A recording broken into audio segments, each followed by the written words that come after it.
हुई ये अपॉर्चुनिटी आई हुई है नगर विकास विभाग उत्तर प्रदेश सरकार की तरफ से। उत्तर प्रदेश सरकार हायरिंग कर रहा है आकांक्षी नगर योजना के लिए। मुख्यमंत्री नगरीय फेलोशिप कार्यक्रम के पर्पस से फेलोशिप के लिए हायरिंग कर रहा है, ठीक है। सो बहुत ही बेहतरीन अपॉर्चुनिटी है। जो लोग गवर्नमेंट बॉडी में काम करना चाहते हैं, वहाँ का एक्सपीरियंस लेना चाहते हैं। अगर आप डायरेक्टली कॉम्पिटिटिव एग्ज़ाम्स देते हो तो आपको बहुत साल तैयारी करनी होती है, प्री क्वालीफाई करना होता है, मेंस क्वालीफाई करना होता है, रिज़ल्ट इंटरव्यू देना होता है और उन सबसे भी बड़ी बात जो होती है वो होती है वेट करना एक-एक रिज़ल्ट का। फिर एक-एक रिज़ल्ट का कोर्ट में जाना, फिर उसका रिज़ल्ट आना, एग्ज़ाम फिर से होना। तो ये सारी चीज़ें आपकी सिर्फ़ उम्र को बढ़ा देती है और कहीं न कहीं डिप्रेशन में आप आ जाते हो। तो देखिए गवर्नमेंट जो है चीज़ों को प्राइवेटाइज़ कर रही है धीरे-धीरे। इतने स्लोली कर रही है कि आपको हवा नहीं है, ठीक है? और धीरे-धीरे वो किस तरीके से प्राइवेटाइज़ कर रही है कि देखिए जो भी गवर्नमेंट बॉडी थी वहाँ पे वो डायरेक्ट रिक्रूटमेंट, डायरेक्ट सिलेक्शन करने की जगह वो 1-1 साल की फेलोशिप या इंटर्नशिप ला रही है, ठीक है? तो उसके बाद बच्चे कहाँ जाएँगे? ठीक है? तो उसके बाद इनका कहना है कि अगर आपकी परफ़ॉर्मेंस अच्छी रहती है, ठीक है? तो फिर वो आपको कंटिन्यू कर सकते हैं, ठीक है? सो कहीं न कहीं गवर्नमेंट के दिमाग में ये चीज़ें भी है कि जो लोग सेलेक्ट हो जाते हैं, वो पढ़ लिख के सेलेक्ट हो जाते हैं बट शायद उसमें से जो लोग रहते हैं, बहुत ज़्यादा स्किल्ड नहीं रहते और काम प्रॉपरली नहीं करते हैं। क्योंकि उन वो जिस तरह से इस वक़्त हायरिंग कर रहे हैं, वो यही शो कर रहा है। कि वो आपको 1 साल के लिए, 2 साल के लिए ऐसे कॉन्ट्रैक्ट पे या फेलोशिप के नाम पे या इंटर्नशिप के नाम पे वो आपकी हायरिंग कर रहे हैं और उसके बाद कह रहे हैं कि अगर आपका परफॉर्मेंस अच्छा होता है तो आपको कंटिन्यू करेंगे। बट ज़रूरी नहीं है कि वो करें, ठीक है?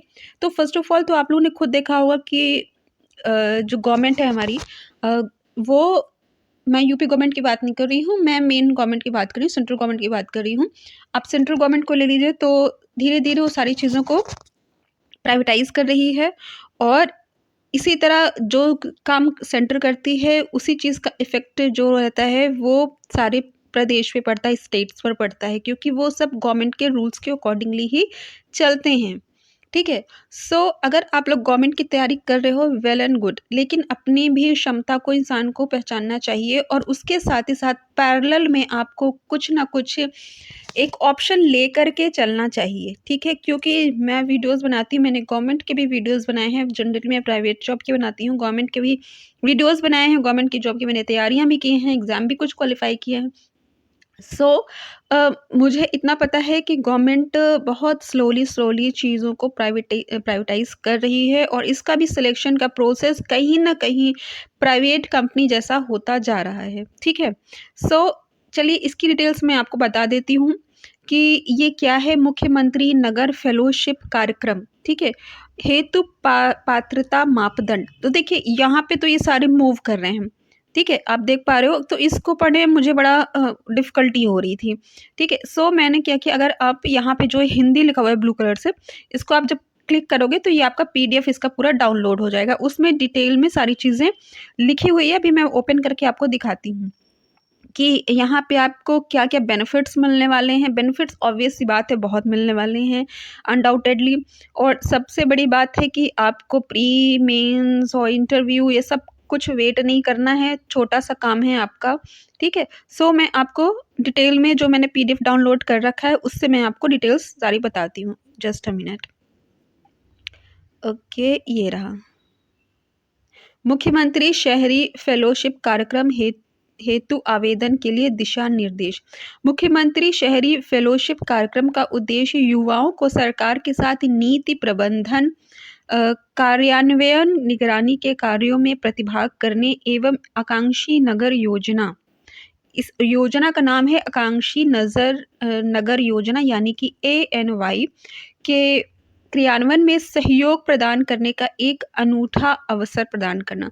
तो ये जो आकांक्षी नगर योजना है इनकी उसके लिए ये आपका मतलब इसीलिए आपका वो रिक्रूटमेंट कर रहे हैं, ठीक है? उसीलिए आपकी हायरिंग कर रहे हैं वो, ठीक है?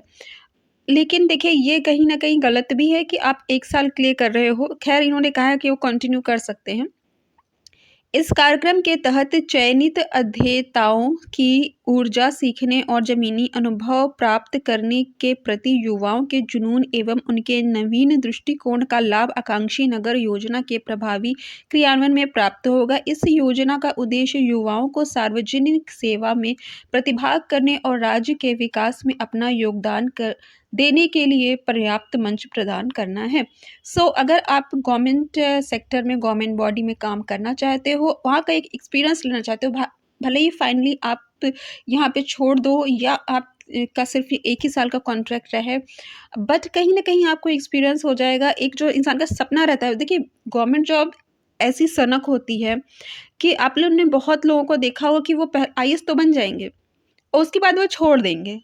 बहुतों को देखा होगा आपने, या जो भी सिलेक्टेड है उनको उनका भी ये कहना है कि मैं ये छोड़ दूँगा जॉब, मैं ये छोड़ दूँगी जॉब। क्योंकि एग्ज़ाम क्वालिफ़ाई करना, उस पोज़ीशन पे पहुँचना, गवर्नमेंट जॉब को क्रैक करना, मतलब इसके कॉम्पिटिटिव एग्ज़ाम को क्रैक करना ही सबसे बड़ा नशा है। उस जॉब का उतना नशा नहीं है। जब आप उस सीट पे बैठ जाते हो, आपका सारा नशा उतर जाता है, ठीक है? क्योंकि तब आपको लगता है कि शायद मैं इससे ज़्यादा डिज़र्व करता हूँ, क्योंकि आप पढ़-पढ़ के आइंस्टाइन के भी बाप हो चुके होते हो और उस हिसाब से आपको लगता है कि हमें वर्क मिल नहीं रहा है। ठीक है, राइट? कहीं न कहीं वो छोड़ना चाहते हैं, ठीक है? तो अगर आप सिर्फ़ एक एक्सपीरियंस लेना चाहते हो ना, तो उसके लिए आपको गवर्नमेंट के ज़रूरी नहीं कि आप गवर्नमेंट का एग्ज़ाम प्री क्वालीफ़ाई करें, मेंस क्वालीफ़ाई करें, इंटरव्यू क्वालीफ़ाई करें, फाइनली सेलेक्ट हो जाएँ, उसके बाद छोड़ के बैठ जाएँ, ठीक है? आप जाइए 1 साल यहाँ पे तफ़री मारिए, बोर हो जाएँगे, तो फिर उसके बाद आप प्राइवेट में आके काम कीजिए। नहीं बोर होते हैं, अगर आपका यहाँ पे इंक्रीज़ किया जाता है, देखिए गवर्नमेंट सेक्टर का कुछ कहा नहीं जा सकता है। गवर्नमेंट के रूल्स का, जैसे सरकार बदलती है या गवर्नमेंट्स के खुद के जो रूल्स होते हैं वो चेंज होते रहते हैं। जो अभी शिक्षा मित्र का भी 1-1 साल के लिए ही और बहुत कम सैलरी पे, आई थिंक 6,000 की कितने हज़ार पे सिलेक्शन हुआ था और बाद में उन्हीं शिक्षा मित्रों को परमानेंट कर दिया गया। तो देखिए 1-1 साल की भी जो निकल रही ना, आप ट्राई कर सकते हो, ठीक है? तो न्यूनतम है यहाँ पे, न्यूनतम 1 वर्ष की अवधि के लिए सम्मिलित रहेंगे। तो क्या मैं आपको डिटेल बताती हूँ। यह फेलोशिप कार्यक्रम पूर्णकालिक होगा एवं फेलोशिप अवधि के दौरान किसी अन्य रोजगार, सेवा या पूर्णकालिक अध्ययन की अनुमति नहीं दी जाएगी। तो इसको आप ध्यान में रखिएगा, किसी भी पूर्णकालिक अध्ययन की अनुमति नहीं दी जाएगी। सपोज़ कि आप ग्रेजुएट हो और पीजी कर रहे हो, तो आपको वो अनुमति नहीं देंगे। पूर्णकालिक मतलब फुल टाइम। अगर आप कॉरेस्पॉन्डेंस कर रहे हैं, प्राइवेट कर रहे हैं, तो मे बी आप कंटिन्यू कर सकते हो, ठीक है? चयन से पूर्व अध्येताओं से वैधानिक क्षतिपूर्ति बॉन्ड भी लिया जाएगा, जिससे कि चयनित अध्येता इस कार्यक्रम में न्यूनतम 1 वर्ष की अवधि में के लिए सम्मिलित रहें। मतलब आप अगर जैसे कि प्राइवेट कंपनी में होता है ना कि बॉन्ड भरवाते हैं, तो वैसे ही आपसे यहाँ पे बॉन्ड भरवाया जाएगा। ये नहीं कि आप सेलेक्ट हो जाओ और छोड़ के भाग जाओ। अगर छोड़ के भागोगे तो आपको भी पैसे देने पड़ेंगे, राइट? तो कम से कम आपको यहाँ पे 1 साल आपको काम करना होगा यहाँ पे, ठीक है? ऐसे आवेदक जिन्होंने प्रतिष्ठित संस्थानों से निम्नलिखित क्षेत्रों में स्नातक की पढ़ाई पूर्ण किया हो, वे ही फेलोशिप कार्यक्रम के लिए चयनित किया जाएगा, ठीक है? तो क्या-क्या पढ़ाई की हो? शहरी नियोजन, डिज़ाइन, विकास, वास्तुकला, आवास प्रबंधन, इंजीनियरिंग, भूगोल, पर्यावरण, जलवायु, स्वास्थ्य, स्वच्छता, पोषण, ऊर्जा और नवीकरणीय ऊर्जा, कौशल उद्यमिता विकास, विरासत, वास्तुकला, संरक्षण, पर्यटन और संस्कृति, data science, artificial intelligence, IT, ITES, machine learning, data governance, अर्थशास्त्र, बैंकिंग, वित्त और कर राजस्व, सार्वजनिक नीति और शासन। तो इन सब चीज़ों में अगर आपने ग्रेजुएशन किया है, इन सब चीज़ों के सब्जेक्ट्स के साथ, तभी आप इसके लिए एलिजिबल हो। तो बहुत सारे लोग कवर हो रहे हैं इसमें। देखिए अब मैं इसको हिंदी में मतलब हिंदी तो ये है ही, अब मैं आपको इसको थोड़ा-सा आपकी लैंग्वेज में बताती हूँ।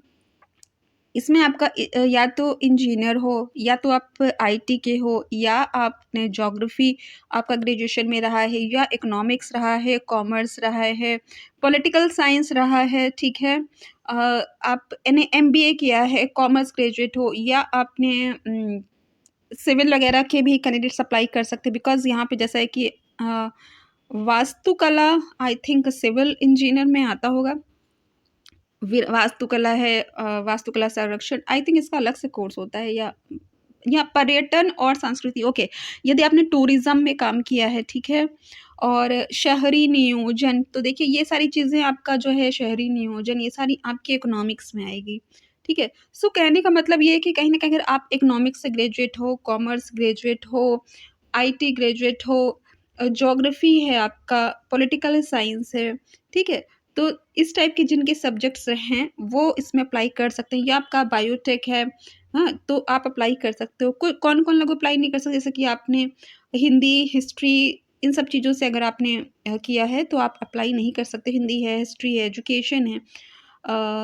एजुकेशन, यस, एजुकेशन का भी आई थिंक यहाँ दिख नहीं रहा।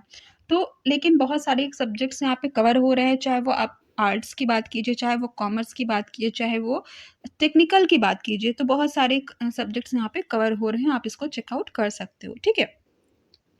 पात्रता क्या रहने वाली है? अभ्यर्थियों को नगर विकास विभाग की वेबसाइट, वेबसाइट आप यहाँ पे नोट डाउन कर लीजिए, ये है anyurban.upsdc.gov.in, ठीक है।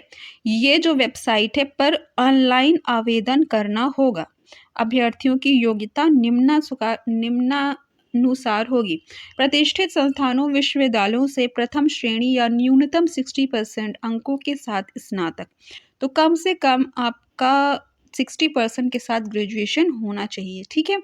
हिंदी और अंग्रेजी भाषा बोलने एवं लिखने में दक्ष होना चाहिए। हिंदी और इंग्लिश दोनों आपको अच्छी आनी चाहिए, राइट। उसका कोई क्वालिफिकेशन नहीं मांगा है, बस आपको आनी चाहिए। आवेदन में सूचीबद्ध किसी भी क्षेत्र में प्रासंगिक कार्य अनुभव, फेलोशिप से संबंधित विषयगत क्षेत्रों में लेख, नीति पत्र, शोध पत्र, मूल्यांकन, परियोजनाओं और योजनाओं की निगरानी आदि का प्रकाशन साक्ष्य प्रस्तुत करना होगा, ठीक है। सो अगर आपने कुछ ऐसा वर्क किया है तो आप उसका साक्ष्य दो। अगर आपका शोध पत्र है, नीति पत्र है, उस क्षेत्र में कोई लेख है, कुछ नहीं है, ठीक है, फेलोशिप से संबंधित विषयगत क्षेत्रों में लेख, आप खूब अच्छा सा कुछ लेख ही लिख लो, ठीक है। परियोजनाओं और योजनाओं की निगरानी आदि का प्रकाशन, ठीक है। तो उससे रिलेटेड कुछ भी काम किया है जो इनको ज़रूरत है, ठीक है, जो कार्य की ज़रूरत है, जिस कार्य के लिए हायरिंग कर रहे हैं, तो आप उसमें कुछ अच्छा लेख लिखो, ठीक है। क्योंकि बाकी चीज़ें जैसे कि शोध पत्र तो आप, अगर आपके पास है, अगर रिसर्च किया है आपने तो आपके पास होगा, ठीक है। तो नेक्स्ट देखते हैं। उम्मीदवार फील्ड वर्क में कार्य करने के हेतु इच्छुक होना चाहिए एवं उम्मीदवारों का निवास उन्हें आवंटित किए गए स्थान पर ही होना चाहिए, ठीक है। सो देखिए, आपको फील्ड वर्क करना है, बिकॉज आपका वर्क ऐसा रहने वाला है, ठीक है। तो इसलिए आपका मतलब ये कुछ शहरी विकास से रिलेटेड है, दैट्स वाई आपको फील्ड वर्क करना होगा, उसके लिए आप रेडी रहोगे, और आपका जो निवास स्थान है, जो भी आपको लोकेशन प्रोवाइड की जाती है जॉब के लिए, वहीं आपका निवास स्थान, यानी कि आपका जो निवास स्थान है वहीं पे आपको लोकेशन दी जाएगी, ठीक है। आवेदकों के पास कंप्यूटर पर उत्कृष्ट कौशल तथा सूचना एवं संचार प्रौद्योगिकी अनुप्रयोग पर काम करने की दक्षता एवं संचार कौशल का ज्ञान होना चाहिए, मतलब थोड़ा बहुत आपको कंप्यूटर की जानकारी होनी चाहिए, दैट्स इट, ठीक है। आयु सीमा, आवेदन प्राप्त होने की अंतिम तिथि को उम्मीदवार की अधिकतम आयु 40 वर्ष से अधिक नहीं होना चाहिए, तो मैक्सिमम एज आपकी 40 ईयर्स है। भूमिकाएं और दायित्व, इस कार्यक्रम के तहत आकांक्षी नगर योजना के लिए शोधार्थियों का चयन किया जाएगा। कार्यक्रम अवधि के दौरान शोधार्थी जिलाधिकारी एवं संबंधित नगरीय निकाय के अधिशासी अधिकारियों के पर्यवेक्षण में कार्य संपादित करेंगे, तो बहुत ही बेहतरीन है। आपको जिलाधिकारी और संबंधित नगरीय निकाय के अधिशासी अधिकारियों के पर्यवेक्षण में काम करना है। आपका सपना पूरा हो जाएगा कि आप इतनी बड़ी प्रोफाइल पे या इतने बड़े-बड़े लोगों के साथ काम करो, ठीक है? तो आपका जो सपना है वो पूरा हो जाएगा।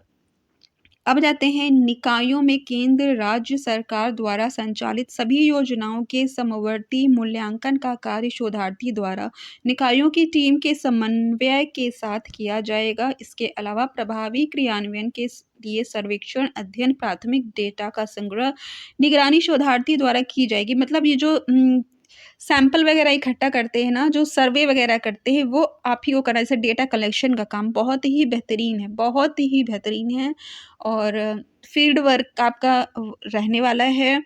सर्वेक्षण का कार्य आपको करना पड़ेगा। योजनाओं के क्रियान्वयन में सम्मुख आने वाली चुनौतियों के समाधान और नागरिकों को योजनाओं का वांछित लाभ प्रदान करने के लिए शोधार्थी द्वारा सुझाव प्रस्तुत किए जाएँगे। बहुत ही अच्छा है। आपके ही द्वारा सारा मतलब आप जो फ्रंट में काम करोगे, ठीक है? फ्रंट में आप काम करोगे, जो भी गवर्नमेंट की योजनाएँ होती हैं, उसका क्रियान्वयन आपके ही हाथों में रहेगा, ठीक है? इसके अलावा शोधार्थी आकांक्षी नगर योजना के तहत तैयार की गई कार्य योजनाओं के नीति निर्माण योजना देखिए, जैसे कभी-कभी मतलब जैसे वीडियो का काम होता है या समाज कल्याण अधिकारी का काम होता है ना, समाज कल्याण अधिकारी, वैसे ही आपका ये वर्क रहने वाला है, ठीक है? पूरा पढ़ लेना आप। रिपोर्टिंग, इसके बाद आपको रिपोर्टिंग करनी होगी, मासिक प्रगति रिपोर्ट जिसमें शोधार्थी द्वारा नीति एवं योजना क्रियान्वयन ये सब, त्रैमासिक प्रगति रिपोर्ट, वार्षिक रिपोर्ट, आप जितना भी काम करोगे उसकी रिपोर्ट दी जाएगी या मूल्यांकन उसका किया जाएगा, ठीक है? ओके, फेलो का कार्य संतोषजनक नहीं पाए जाने पर शोधार्थियों को फेलोशिप कार्यक्रम से मुक्त कर दिया जाएगा। एज़ आई टोल्ड यू कि यहाँ पे अगर आपका परफॉर्मेंस अच्छा रहता है तो आप कंटिन्यू करोगे। अगर आपका परफॉर्मेंस अच्छा नहीं रहता है, देखिए यहाँ पे पहले फर्स्ट ऑफ ऑल आपकी मासिक रिपोर्ट होगी, त्रैमासिक रिपोर्ट होगी, वार्षिक रिपोर्ट होगी। तो गवर्नमेंट जो कर रही है ये बहुत ही बेहतरीन कर रही है। इसलिए क्योंकि देखिए पढ़ लिख करके जिसके पास जितनी अकल, बुद्धि, समझ होती है वो पढ़ लिख करके सिलेक्शन तो ले लेता है। लेकिन वहाँ पे जाकर के वो सिर्फ़ अपनी पावर दिखाता है दूसरों को। दूसरों को मीन्स उन लोगों को जो मतलब उस फ़ील्ड के नहीं होते हैं। अपने साथ के लोगों को पावर नहीं दिखाता क्योंकि वो तो खुद ही उनके इक्विवेलेंट के हैं। वो बाहरियों पर आपके मोहल्ला, पड़ोस, रिश्तेदारों में जाके अपनी पावर दिखाएगा, ठीक है? तो और काम भले ही वो इतना परफेक्टली ना कर पाए, ठीक है? सो यहाँ पे आप ये गवर्नमेंट क्या कर रही है कि आप सेलेक्ट तो मतलब सिलेक्शन आपका आसान कर रही है, ठीक है? लेकिन आप वहाँ पे कंटिन्यू कर पाते हो या नहीं कर पाते हो, वो आपका असली परीक्षा वहाँ होगी। आपकी पहले मासिक प्रगति रिपोर्ट, त्रैमासिक और वार्षिक तीनों में आप अच्छा काम करते हो तभी आप कंटिन्यू करोगे वरना बाहर, ठीक है? अब जाते हैं मानदेय। मानदेय फेलोशिप कार्यक्रम के तहत चयनित अभ्यर्थियों को 30,000 पर मंथ का भुगतान पारिश्रमिक के रूप में दिया जाएगा, ठीक है? बहुत ही अच्छा है, 30,000 रुपये आपको मिलेंगे। इसके साथ ही साथ अतिरिक्त स्थल निरीक्षण हेतु अभ्यर्थी को 10,000 रुपये प्रति माह का भुगतान किया जाएगा। तो ओवरऑल आपको और इसके साथ कुछ और भी है तथा विभाग द्वारा टैबलेट प्रदान न किए जाने की स्थिति में अभ्यर्थी को 15,000 एकमुश्त राशि टैबलेट की क्रय करने के लिए प्रदान किया जाएगा ताकि योजनाओं को प्रभावी निगरानी एवं मूल्यांकन किया जा सके। तो देखिए 30,000 बेसिक सैलरी रहेगी प्लस 10,000 आपका फील्ड वर्क का रहेगा अलाउंस। इसके अलावा जो 15,000 आपको मिलेगा वो टैबलेट के पैसे मिलेंगे। या तो टैबलेट मिलेगा, टैबलेट नहीं मिलेगा तो आपको पैसे मिलेंगे। तो पैसे मिले वो ज़्यादा बेहतर है, ठीक है? अब जाते हैं इसके अतिरिक्त कोई भी भुगतान नहीं किया जाएगा, ठीक है? तो बहुत ही अच्छा है, इतना भी काफ़ी है, ठीक है? संबद्धता की अवधि और वार्षिक प्रदर्शन मूल्यांकन। ये देखिए मूल्यांकन कैसे होगा, अवकाश कैसे होगा, 12 दिन की छुट्टी प्रदान की जाएगी, अनुपातिक 1 वर्ष में 12 दिन की छुट्टी मिलेगी। चयन प्रक्रिया क्या है ये आप देख लीजिए, बहुत आसान प्रक्रिया है, ठीक है? शोधार्थियों के चयन के लिए नगर विकास विभाग की वेबसाइट anyurban.upsdc.gov.in पर ऑनलाइन आवेदन आमंत्रित किए जाएँगे। आवेदन पत्र के साथ 300 से 500 शब्दों में उद्देश्य विवरण अपलोड करना अनिवार्य होगा, ठीक है। आवेदन पत्र के साथ 300 से 500 शब्दों में उद्देश्य विवरण, मतलब क्यों आप ये ज्वाइन करना चाहते हो, ठीक है। तो आप ये मत लिख देना कि मुझे पैसों की बहुत ज़रूरत है, मैं बहुत बेरोज़गार हूँ, ठीक है। बिकॉज़ आई एम इंटरेस्टेड, ठीक है, ऐसा लिखना, क्योंकि मुझे सोशल वर्क करने का मुझे मौका मिल रहा है, या मैं गवर्नमेंट की सर्विस करना चाहता हूँ, ठीक है, गवर्नमेंट के कार्य में अपना हाथ बटाना चाहता हूँ, ऐसा करके लिखना, ठीक है। ये नहीं कि मैं बहुत बेरोज़गार हूँ, फलाना, ठीक है। या मेरा सपना है कि मैं गवर्नमेंट जॉब करूँ, ऐसा कुछ नहीं। आप ऐसा दिखाओ ना कि उनको कुछ बेनिफिट आपसे मिल रहा है, आपको बेनिफिट नहीं मिल रहा है, आपके बेनिफिट से उनको लेना-देना नहीं है, उनको अपने बेनिफिट से मतलब है। आप ऐसा दिखाओगे कि हाँ, आप इंटरेस्टेड हो उनका काम करने में, ठीक है। प्राप्त आवेदन पत्रों की स्क्रीनिंग हेतु वरिष्ठ अधिकारियों, विषय विशेषज्ञों की एक समिति गठित की जाएगी। स्क्रीनिंग कमेटी द्वारा स्क्रीनिंग का कार्य संपन्न करेगी। मात्र 300 से 500 शब्दों का आपका विवरण लिखना है, और समझ लीजिए सिर्फ यही टेस्ट के नाम पर हो रहा है। इसको आप बहुत ही डिप्लोमेटिकली लिखिएगा, ठीक है। और उसके साथ जो आपका मार्क्स जो लगना वो तो क्वालिफाइंग है, ठीक है। 60% से ऊपर होना चाहिए, ठीक है। और जो मेन आपका देखा जाएगा, अगर आपने इसमें ज़रा-सा भी गलत किया, कुछ ऐसा लिखा जो कि आप ही के अगेंस्ट चला गया, ठीक है, या उसको मतलब लगा कि गवर्नमेंट को आपकी इस लेख से कोई फ़ायदा नहीं होने वाला है, आपकी छँटनी तुरंत हो जाएगी। तो बहुत ही अच्छा आपको लिखना होगा 300 से 500 का, बिकॉज़ और कोई यहाँ पे सिलेक्शन क्राइटेरिया नहीं है।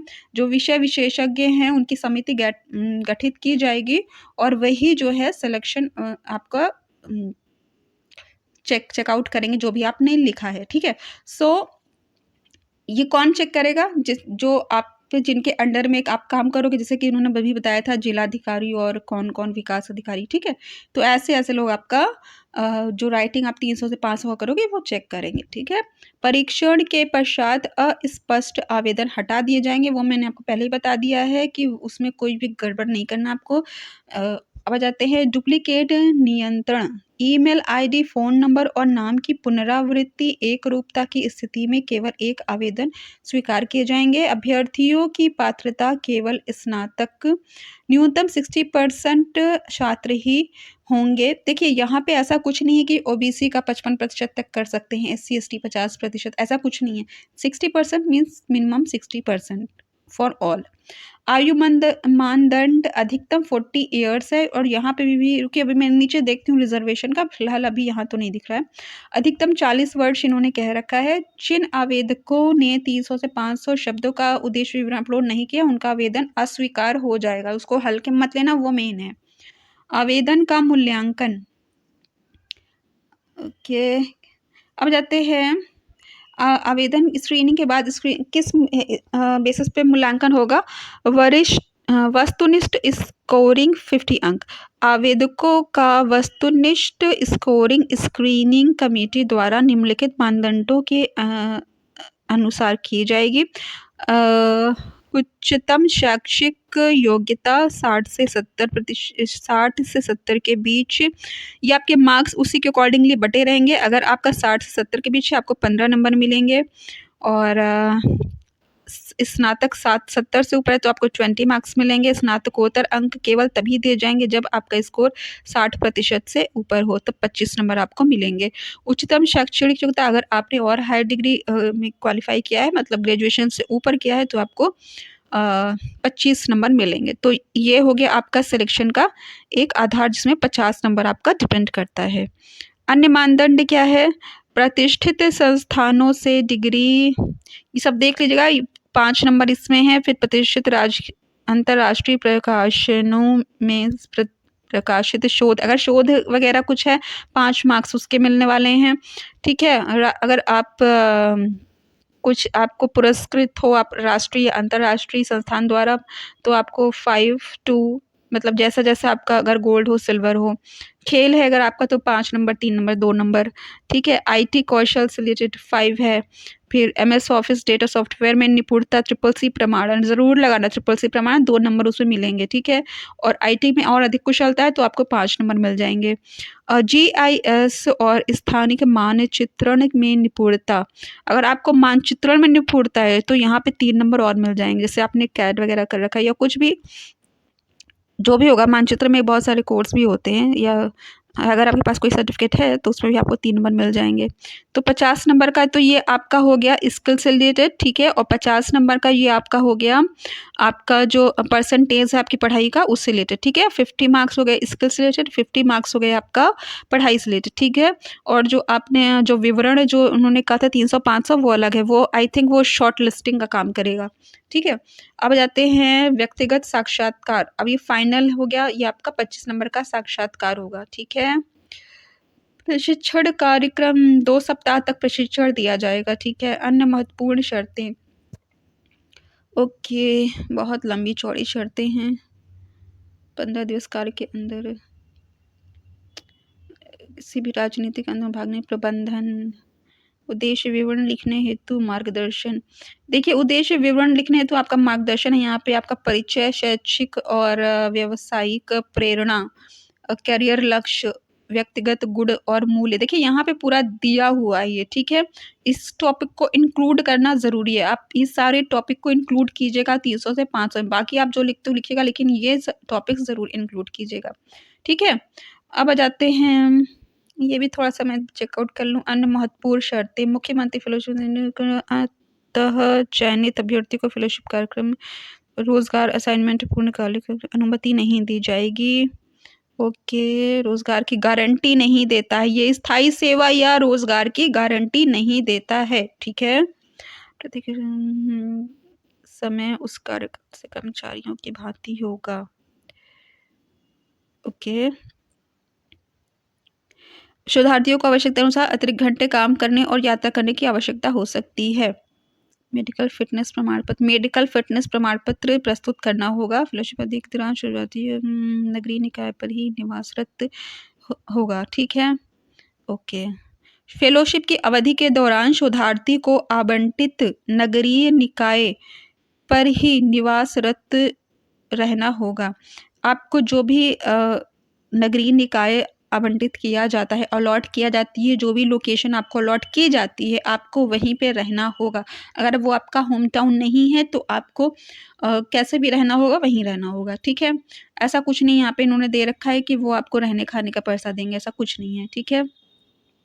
शोधार्थी को नियुक्ति पत्र प्रदान किए जाने के 15 कार्य दिवस के अंदर संबंधित कार्यालय में कार्य ग्रहण करना अनिवार्य है। 15 दिन के अंदर ज्वाइन कर लेना, वरना वो बाहर कर देंगे। फेलोशिप की अवधि के दौरान शोधार्थी को किसी भी राजनीतिक आंदोलन वगैरह में भाग लेने की आवश्यकता नहीं है, ठीक है? तो मैंने काफ़ी हद तक बता दिया और ये बहुत ज़्यादा बड़ा है, ठीक है? मैं आपको जो वेबसाइट है जो मैंने अभी ओपन की थी, इसका लिंक मैं दे दूँगी और यहीं से जाके आप पीडीएफ डाउनलोड कर लेना। ये जो यहाँ पे लिखा हुआ है हिंदी, ठीक है? इसको आप ये ब्लू कलर का, इसको आप क्लिक करोगे तो यहाँ से तो पीडीएफ यहाँ से डाउनलोड हो जाएगा, ठीक है? और उसको पूरा प्रॉपर्ली चेकआउट कर लेना, ठीक है? इसका अप्लाई लिंक मैं आपको डिस्क्रिप्शन में दे दूँगी। अगर आपको मेरा चैनल पसंद आए तो उसको सब्सक्राइब कर लीजिए, बिकॉज़ मैं ऐसी लेटेस्ट जॉब अपडेट्स प्रोवाइड करती रहती हूँ। Thanks for watching my channel. Bye bye.